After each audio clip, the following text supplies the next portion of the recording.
오늘은 지금 창세기 45장인데, 이 45장이 어떻게 되면 그 요셉의 스토리 중에 하이라이트 장이 아닌가 싶어요. 하이라이트다. 이제 45장에서 드디어 요셉이 자기의 정체를 이제 형님들 앞에서 밝히는 이제 이런 얘기가 있는 거예요. 그동안까지는 요셉은 형들인 거를 자기는 알았지만, 형들 입장에서는 전혀 그냥 국무총리로만 알았지, 그 동생으로는 전혀 모르고 이제 있다가, 이제 45장에서 드디어 요셉이 자기의 신분을 밝히고, 형들과 또 막내 베냐민과의 그야말로 이상가족 상봉하는 하이라이트 장면이 이제 여기서 일어나는 겁니다. 한번 봅시다. 45장 어떤 일이 벌어져. 요셉은 시중드는 종들 앞에서 복받치는 감정을 억누를 길이 없었다. 그는 시중 드는 종들에게 모두 물러가라 하고 소리쳤다. 모두가 물러가고 그 방에 요셉과 그의 형들만 남게 되자 그제야 요셉은 형들에게 자기가 누구인지를 밝혔다.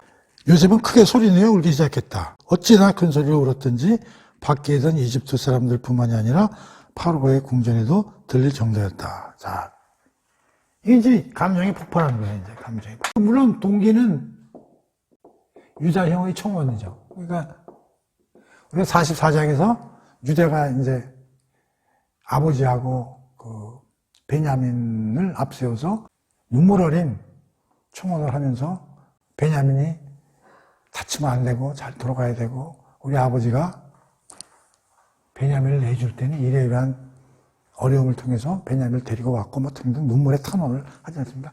그걸 이제 요셉이 듣고 감정이 폭발한 거죠.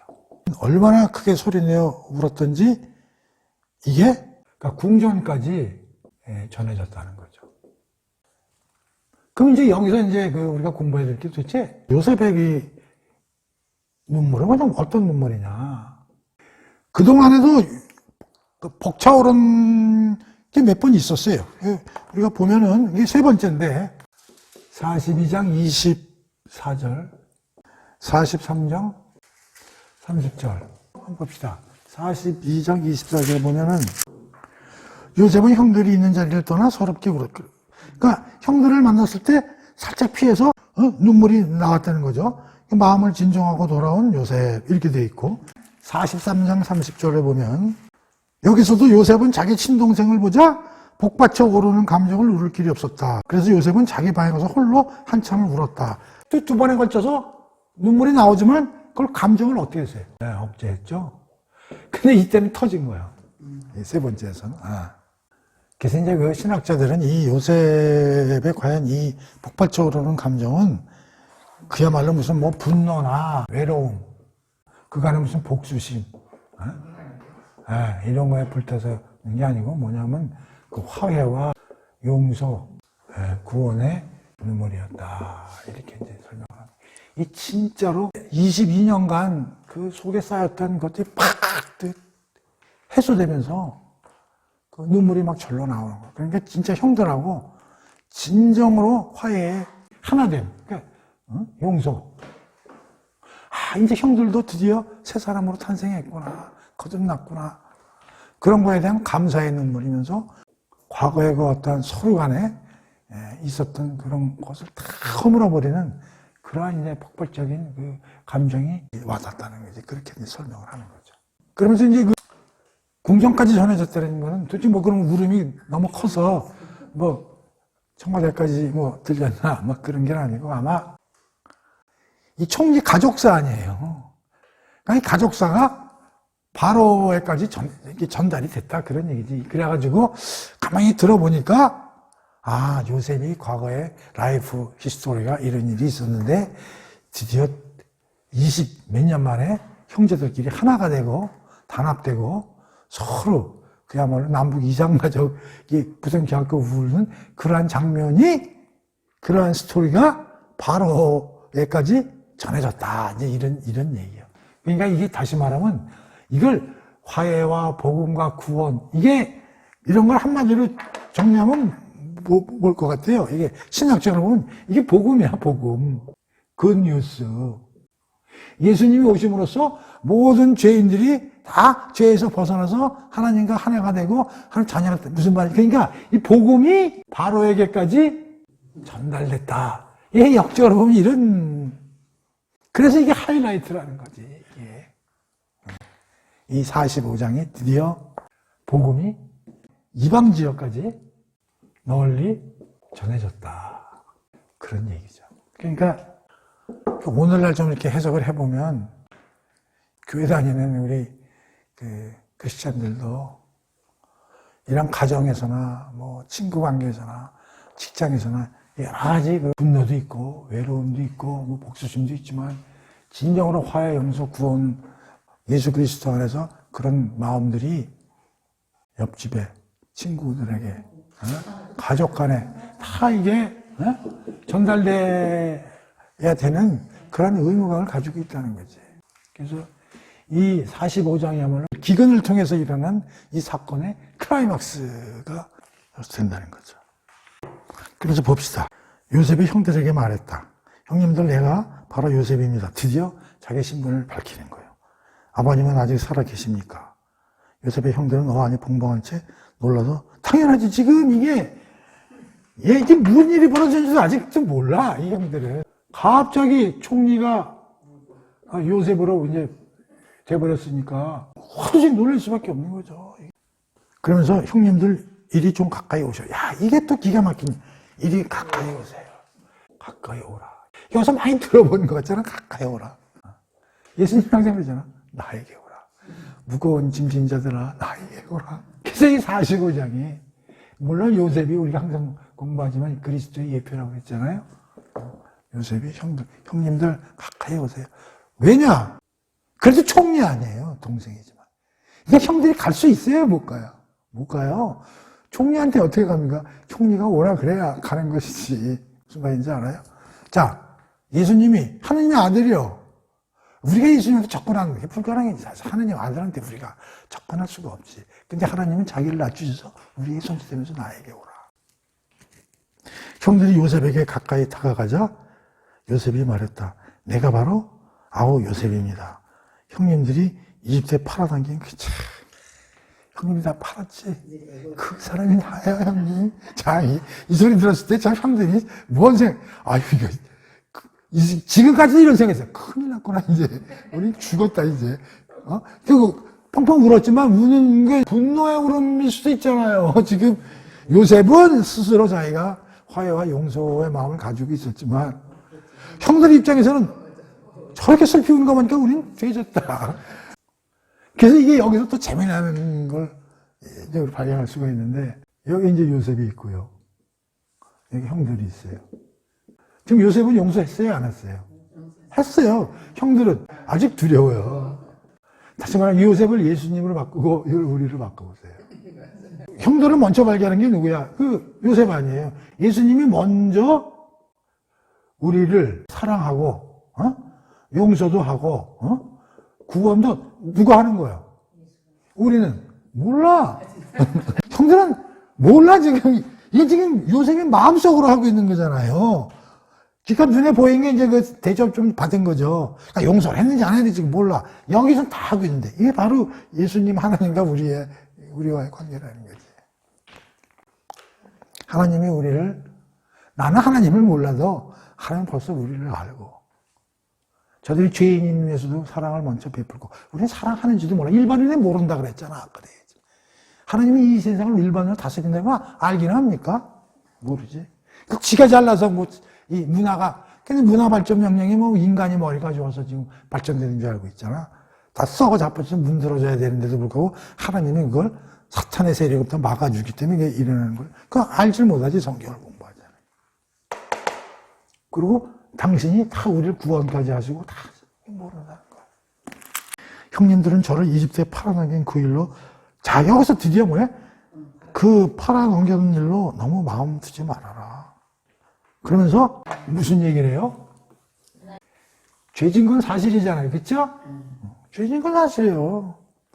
그런데 죄에 대해서 뭐예요? 과거의 죄에 대해서 걱정하지 말아라. 그런데 그 이유를 뭐라고 설명을 하냐가 걸작이에요. 잘 들어보세요. 자, 그런데 여기 보면 하나님이 우리 식구들의 목숨을 구해주시려고 저를 먼저 이집트로 보낸 거다. 하나님이 하신 일이고 내가 노예로 팔린 것도 알고 보면 누가 하셨던 얘기요? 하나님이 하셨던 얘기다. 그러고 이집트로 보낸 거다. 다시 말하면 요셉도 드디어 이 시점에 이르러서 이 모든 사건이 하나님의 섭리로 사건이라는 걸 깨달은 거예요. 그러니까 물론 그런 게 어렴풋이 생각이 있더라도 이 시점에서 야 이거야말로 하나님이 하시는구나. 그러니까 내가 노예로 팔려온 것도 형들이 판 게 아니라 하나님이 오늘 같은 일을 벌리시기 위해서 나로 하여금 미리 이런 일을 하셨다는 사실을 요셉이 드디어 알게 된다. 그러니까 여기서 가장 중요한 게 뭐냐면 하나님이 이 계획하신 일이라는 거예요. 따라서 그렇기 때문에 내가 형님들을 용서할 수 있다는 거예요. 그러니까 용서와 화해는 하나님이 섭리했다는 걸 깨닫고 귀가 열리고 눈이 떠졌을 때 진정한 용서와 화해가 있는 것이지. 그래서 신학자들이 이걸 뭐라고 그러냐면 진정한 용서와 화해는 인간의 어떤 도덕이나 윤리 이런 개념이 아니고 하나님 안에서 이루어질 때 진정한 용서와 화해가 이루어지는 거라는 걸 얘기해요. 그러니까 인간의 머리나 인간의 감정으로 하는 용서는 그거는 진정한 용서가 아니라는 거예요. 하나님 안에서 성령 하나님의 사역으로 인해서 용서가 될 때 그게 진정한 용서라는 거지. 근데 이거를 그건 뭐 그거나 뭐 똑같은 거 아니요? 그렇게 얘기할 수 있어요. 이것도 내가 이제 과거에 이런 생각 많이 해봤는데, 자, 사랑에 대해서만 설명해 보는데, 보통 일반적으로 학자들은 사랑을 네 단계다, 이렇게 이제 얘기를 해요. 이걸 이제 에로스, 이거는 필로스, 이건 맨 위에가 아가페고, 세 번째가 스톨게. 이게 뭐냐면, 에로스라는 건 이제 남녀 관계, 이런 거에서 이제 필로소는 이제 형제, 우정, 스톨게는 부모 자식 사랑. 이게 이제 하나님의 사랑이다. 그러니까 사람들은 입으로는 뭐 사랑 다 얘기하지만 깊이는 다 틀리다는 거야. 남녀간의 사랑은 이건 뭐 죽고 못 사는 경우도 있지만 이건 뭐 깊이에 대해서. 이 부모 자식 사랑이 이게 굉장히 좀 깊이가 있죠. 부모는 자식들, 부모님들이 진짜 자식 사랑은 뭐 모든 부모가 다 그런 건 아니지만 자기 목숨까지 내놓고 자식들을 사랑하는 거예요. 근데 아가페의 사랑은 하나님의 사랑이라는 거죠. 어떤 남녀의 뭐 불타게 사랑하는 어떤 커플이 있고 또 자식을 위해서 모든 걸 희생하는 이제 부모님의 사랑을 보고 진짜 사랑이 뭔지 아십니까? 다 자기 사랑하고 있다고 그러지. 그런데 크리스천이 아닌 사람은 이 하나님의 사랑을 모르는 거죠. 이런 어마어마한 높이까지의 사랑이 있으리라고 상상을 못하는 거죠. 왜 인간의 도덕과 윤리 수준이 아니라 하나님 안에서 진정한 그 용서와 화해가 온다고 얘기를 하는가 하면 잘 들어보세요. 이 사랑도 마찬가지지만 이 세상에서만, 이 우주에서 아무리 부모가 자식을 사랑한다 그래도 신적 존재인 하나님이 아들을 죽이면서까지 지독한 인간의 그 악한 걸 갖다가 깨끗하게 죄도 없는 자기 아들에게 뒤집어 씌워서 우리를 용서해주는 그런 걸 도대체 우주 안에 그런 게 있습니까? 그런 하나님이 진정한 용서와 화해를 이해했을 때 다른 사람을 진정으로 용서할 수 있다는 거예요. 이걸 모르면 이것도 레벨이 굉장히 떨어진다는 얘기지, 레벨이. 그러니까 사랑도 하나님의 사랑을 진정으로 알아야 진짜 사랑이 뭔가를 깊이 있게 이해할 수 있다. 그런 얘기예요. 그래서 기독교가 위대함이 뭐냐면 예수가 없으면 기독교는 죽어요. 그냥 이론으로 무슨 불경이나 이런 것들은 다 이론이야, 이론. 기독교는 뭘 갖고 있는 거야? 팩트가 있는 거야, 팩트. 그래서 기독교는 종교라는 말을 쓰지는 않아요. 일반인들이 종교라는 말을 쓰기 때문에 우리가 그냥 억셉트해서 그냥 기독교도 종교다 이렇게 얘기하는 거지. 다른 것들은 다 인간의 사상, 생각, 그런 범주에서 나온 거지만 이거는 예수가 떨어져서 와서 의뢰해서 죽은 거야. 그건 팩트예요, 팩트. 그게 무슨 종교고 무슨 이론이고 이념이고 이게 아니라고. 사실이지. 역사적 사실. 그러니까 뭐냐면 요셉이 형들을 진정으로 울면서 드디어 가까이 오라 그러면서 감정이 폭발한 것은 뭐냐면 이게 하나님이 하신 일임에 눈이 떴기 때문에 이 용서가 그런 게 가능한 거예요. 하나님이 하신 일이라는 걸 알았기 때문에. 지난번에도 내가 항상 주장하는 게 뭐냐면 모든 사건을 하나님화하라. 모든 사건을 하나님화하라고 해야 여기서 일어나는 모든 여러 가지 문제에 대해서 우리가 사람이 여유가 있어진다는 거죠. 여유가. 아, 이거 하나님이 일으킨 일이시여? 그래, 그런 것 같아. 근데 내가 지금 힘들어. 아, 뭐 하나님이 하신 일이니까 무슨 뜻이 있으시겠지. 그 하나님이 어떤 분이냐면 이런 분인 걸 우리가 안다면 우리가 견디고 참는데 인내심이 생긴다는 거예요. 이걸 모르면은 파타파타 뛸 수밖에 없으니까 나한테는 왜 이런 거야? 난 왜 이런 일이 벌어지는 거야? 난 이렇게 재수가 야곱이 생각한 것처럼 왜 나한테는 하는 일마다 되는 일이 없어? 이제 이렇게 부르짖을 수밖에 없는 거죠. 그러면서 이제 그러다 보면 뭐가 걸려? 우울증 걸리는 거고 정신병 걸리는 거고 남자는 술로 풀어야 되고 여자들도 뭐 신경쇠약에 걸리고. 그런데 하나님을 아는 사람들은 여유가 있는 거야. 아, 이거 하나님이 하시는 일이구나. 오늘 교육시키기 위해서 하시는 일이구나. 아, 참고 견딜 수 있겠다. 이렇게 되는 거죠. 그 다음에 6절에 보면 흉년이든지 이제 2년째이다. 앞으로도 5년은 더 흉년이 계속돼야 될 것입니다. 그동안에는 심지도 거두지도 못할 것이다. 7장이 또 기가 막혀. 하나님께서는 형님들뿐만 아니라 형님들의 자손을 이 땅에 보존하시려고 형님들보다 저를 앞서 보내셨습니다. 하나님께서 형님들의 목숨을 구원하시려고 큰 구원을 베푸신 것입니다. 자, 그 다음에 8절. 저를 이집트로 보낸 것은 형님들이 아니라 하나님이십니다. 하나님께서 저를 파라오의 집안에서 최고의 어른이 되게 총리까지 되게 하셨고 이집트 온 땅을 다스리는 총리가 되게 하셨습니다. 자, 7절을 개역개정에는 어떻게 나와 있어요? 하나님이 생명을 구원하시려고 나를 당신들보다 먼저 보내셨나이다. 무슨 말이 나와요? 생명. 아, 그러니까 이게 뭐냐면 이 사건은 하나님이 하신 일이고 목적이 뭐라고요? 생명구원이에요. 생명구원. 이게 오늘 하이라이트입니다. 나를 왜 보냈다고요? 생명. 여기서 생명이 무슨 뭐 기근이니 뭐 이게 물론 뭐 먹고 살아야 되니까 그런 차원이 아니라고. 죄에서 탈피시키고 사탄의 세력으로부터 구해내가지고 영생으로 구원하기 위해서 하나님이 이 일을 벌리셨다. 그런 얘기. 그걸 내가 이제 알았다는 거예요. 그러니까 형님들 전혀 걱정하지 말라는 거예요. 죄진 거. 그거 하나님이 하신 일이다. 자책하지 마시라. 나는 다 22년 동안의 모든 형님들이 과거에 22년 전에 한 행동 이제 다 잊어먹었다. 왜? 하나님이 하신 일인데 그걸 누가 따지냐. 그런 얘기야. 이게 중요한 거예요. 뭐요? 생명구원. 생명구원. 그래서 결론이 뭐예요? 최종적인 이 하이라이트. 이 하이라이트.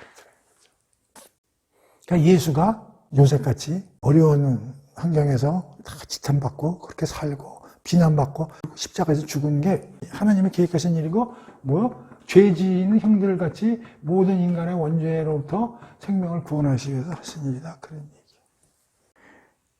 그리고 형님들뿐만이 아니라 그 형님들의 자손을 형님들의 자손이 뭐예요? 쉽게 얘기하면 이스라엘 민족이 되죠? 12지파가 되잖아요. 이 형들이요. 근데 우리가 공부를 더 해야 되지만 이스라엘은 뭐예요? 제사장 나라로서 모든 인류 민족의 샘플이죠? 다시 말하면 이거 확대 해석하면 뭐예요? 이 세상에 사는 모든 이스라엘뿐만 아니라 모든 민족, 죄 짓는 사람들을 이 땅에서 보존하시려고 예수를 앞장서서 이 세상에 보내셔서 보내하신 거다. 이렇게 해석할 수가 있는 게 영적으로. 이게 엄청난 얘기죠. 근데 요셉이 뭐가 됐어요? 최고의 여기 최종의 어른이 됐다 그랬죠? 예수가 와서 죽고 나서 어떻게 됐어요? 하나님 우측 보좌에서 지금 온 우주를 다스리는 왕이죠? 여기서 이제 이런 얘기를 하는 거예요. 왜 또 요셉이 이렇게 용서를 하게 된 배경에는 재미난 구절이 하나 나오는데요. 44장 27절 한번 보세요. 44장 27절. 이게 뭐냐면 44절이 이제 유다의 그 탄원이죠? 탄원하면서 44장 27절에 보면 이런 얘기가 나와. 유다가 뭐라 하냐? 아버님께서 우리에게 너희도 잘 알다시피 그 아이의 엄마가 낳은 아들은 둘뿐이다. 자. 지금 애가 몇이죠? 12이죠? 근데 이게 지금 누가 이런 얘기를 했다는 거야? 야곱이 그런 얘기. 야곱이 맨날 그런 거야. 나는 아들 둘밖에 없다. 입에 달고 산 거야. 여기 봐. 이게 그러니까 아버지가 이런 얘기를 이렇게 된 거야. 너희도 잘 알다시피 그 아이, 그 라헬의 아내는 둘밖에 없다. 아들은. 그게 진짜 내 아들이다. 이런 얘기. 그거를 그 레아의 아들도 형들이 듣고 자란 거예요. 이걸 듣는 순간 요셉이 무슨 생각했냐면 형들도 피해자구나. 나만 피해자인 줄 알았는데 10명의 형들도 맨날 귀에 아이고 내 자식은 베냐민이라고 요셉인데 아이고 내 자식은 베냐민이라고 요셉. 수십 년간 듣고 산 거야 이 형들이. 그거를 깨달은 거야 요셉이. 형들만 나쁜 사람이 아니라 나 자신의 존재도 아버지의 입을 통해서 형들한테 엄청난 마음의 상처를 줬구나. 여기서 뭐 형들이 죄인이고 그러면 나도 죄인일 수밖에 없고. 이런 이 화해의 눈물에는 그런 내용도 들어가 있다는 거야.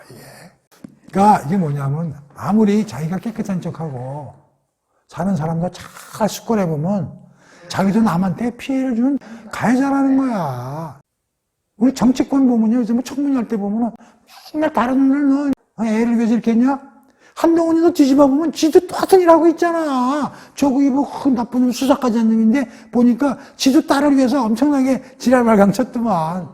그게 누가 피해자고 누가 가해자냐고 다 살펴보면 다 같은 죄인임에 틀림없는 거죠. 그거를 요셉이 깨달은 거예요. 요셉의 눈물에는 이 엄청난 내용들이 포함되어 있다고 이제 해석을 해볼 수 있는 거죠. 그 이제 아버지께 가서 빨리 올라가라. 그래서 하나님께서 저를 이집트 땅에 다스린 통치자로 삼으셨다는 얘기도 가서 빨리 알려드리라. 아버지는 지체하지 마시고 이리로 올라오시라. 앞으로 흉년이 5년 남았으니까 거기서 다 굶어 죽으니 빨리 모시고 내려와라. 그거 전해주라 이런 얘기죠. 아버지는 고센 땅에 사시면서 저 요셉과 가까이 지낼 수 있습니다. 아버지는 자식들과 손자들, 양떼와 소떼 등 가지고 모든 재산을 가지고 다 이리로 오셔서 사십시오. 흉년이 5년이나 더 남아있으니 제가 거기서 아버지를 잘 모시겠습니다.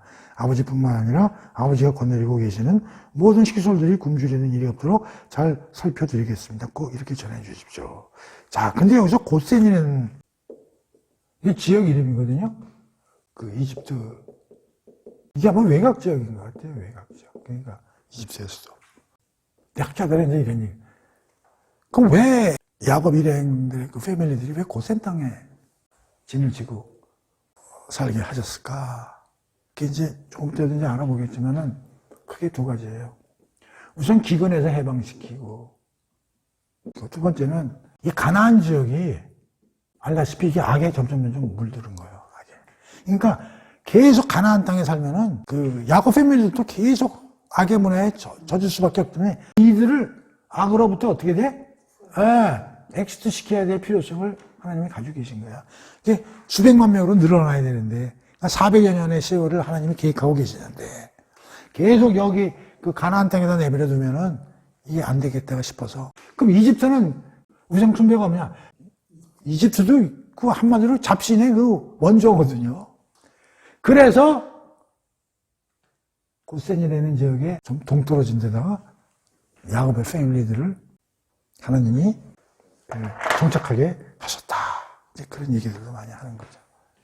그러니까 이제 저걸 키워야 될 거냐. 이제 드디어 70명을 200만 명으로 해야 되니까 우리가 농사로 말하면 이제 종자개량이 요셉에서 됐잖아. 그 종자를 가지고 이제 뭘 심어가지고 잘 키워가지고, 이걸 만들어야 되잖아요. 근데 그거를 갖다가 저기 땅이 그 오염되어 있는 데다 심으면 그게 종자는 개량이 잘 됐어도 그게 제일 잘하겠어요? 다 이게 하나님의 철저한 계획 속에서 이루어지는 거다. 이제 그런 얘기들을 많이 하는 거죠. 자, 봅시다. 형님들에게 이 말을 하고 있는 것이 바로 요셉이라는 것을 두 눈으로 똑똑히 보십시오. 형님들은 빨리 이집트에서 제가 누리고 있는 이 영광을 형님들이 보신 대로 아버지께 말씀드려 주시오. 지체하지 마시고 어서 빨리 아버지를 모시고 이리 오시오. 요셉이 아우 베냐민을 얼싸안고 울자 베냐민도 형 요셉을 끌어안고 함께 울었다. 요셉은 또 형들과 일일이 입을 맞추며 끌어안고 울었다. 그제야 요셉의 형들은 말문이 터져 요셉과 이런저런 얘기를 주고받았다. 자, 여기서 15절이 재밌는다. 그제야라는 단어가 또 이제 지금까지는 요셉 혼자 설치고 북치고 장구치고 다 한 거죠. 그들은 뭐예요? 가만히 눈만 굴리고 있었던 거예요. 이거 뭐 지금 근데 어떻게 됐어요? 이제야 드디어 그들도 어떻게 말문을 열었다. 그러니까 여기는 이제야라는 단순한 단어지만 시간이 어느 정도 흘렀다는 얘기예요. 계속 요셉이 형들하고 만나고 또 만나고 또 만남을 통해서 계속적인 어떻게 돼? 그 교제를 통해서 드디어 형들도 이제 여기서 용서와 화해는 여기 A가 있고 여기 B가 있어. 이게 가해자고 이게 피해자야.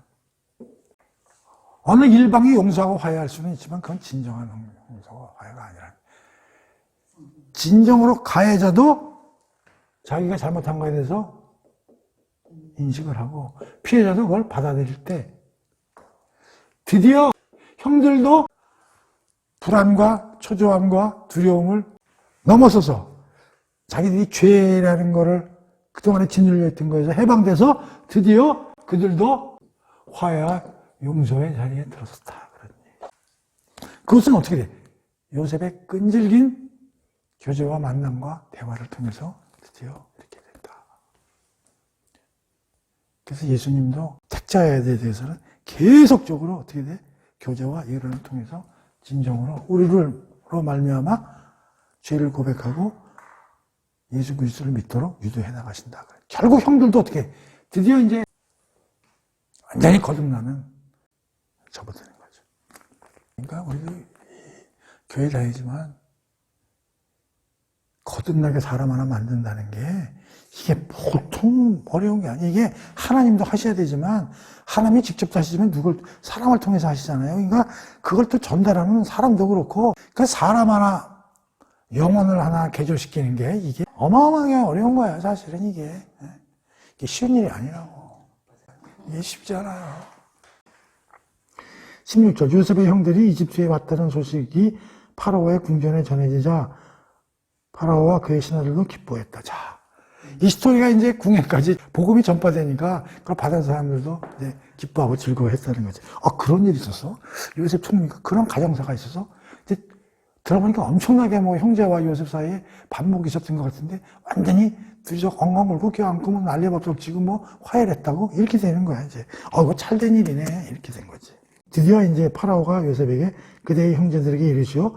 혹시 그 식구 가나안 땅으로 돌아가거든 그대 아버님과 식구들을 모두 거느리고 이곳 이집트에 다시 오라고 하시오. 내가 그들에게 이집트 땅에서 가장 좋은 땅을 골라 거기에 살도록 하겠소. 그들은 기름진 땅에서 나는 좋은 음식을 먹고 살 수 있을 거라고 하시오.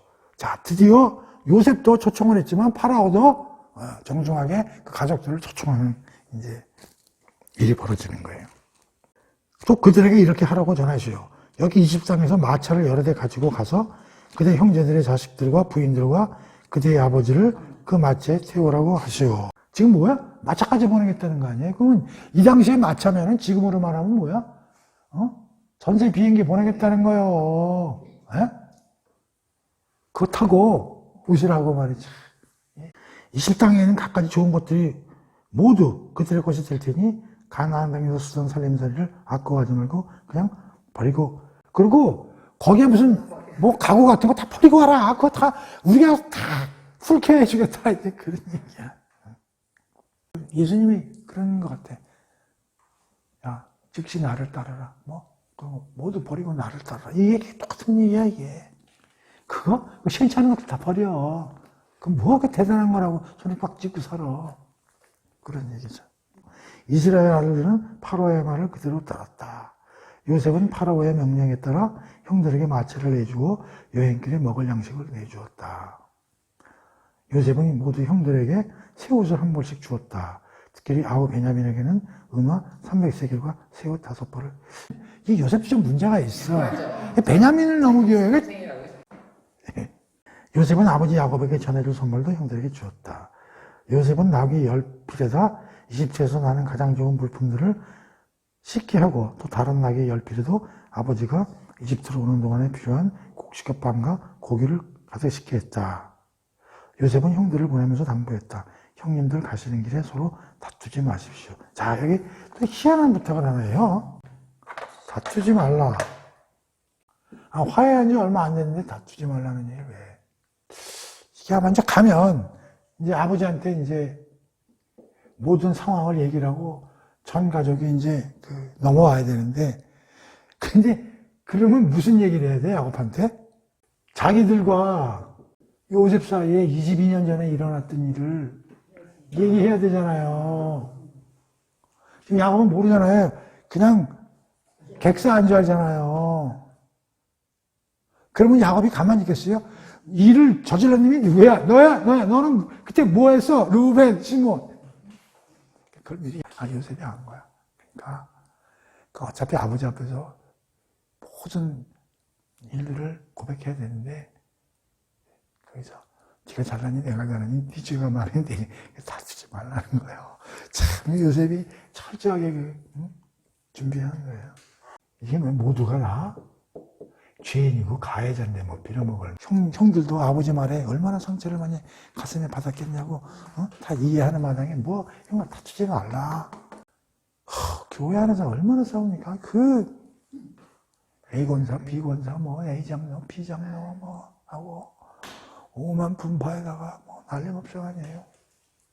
근데 이게 왜 중요하냐면 이게 지금 12지파, 이게 12지파의 조상 아니에요. 일치해야지, 일치단결. 이미 시작도 안 하니 여기서부터 뭐 네가 오느니 네가 죄가 많으니 그렇게 해서 되겠어요. 요셉이 제발 다투지 마시오. 요셉의 형제들은 이집트를 떠나 가나안 땅에 있는 아버지에게 돌아왔다.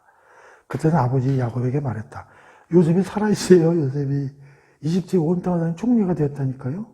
야곱은 정신이 멍해졌다. 도무지 그 말이 믿기지 않았다.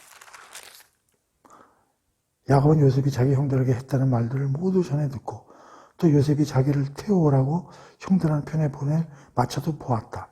그제야 야곱은 제정신이 들었다. 뭘 보고 제정신이 든 거야? 마차. 마차를 보고. 말만 가지고는 도저히. 이스라엘이 말했다. 내 아들 요셉이 살아있다니. 이제 나무는 여한이 없다. 내가 죽기 전에 어서 가서 요셉을 꼭 만나봐야겠다. 이게 45장의 이야기. 그러니까 45장의 하이라이트요. 요셉 스토리에.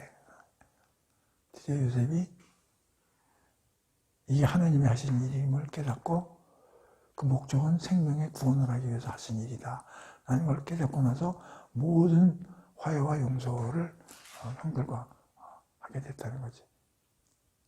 이게 바로 예수님과 하나님은 우리한테 하시는 일이다. 그런 얘기 하고 묵상을 열심히 해보시기 바랍니다. 자, 끝.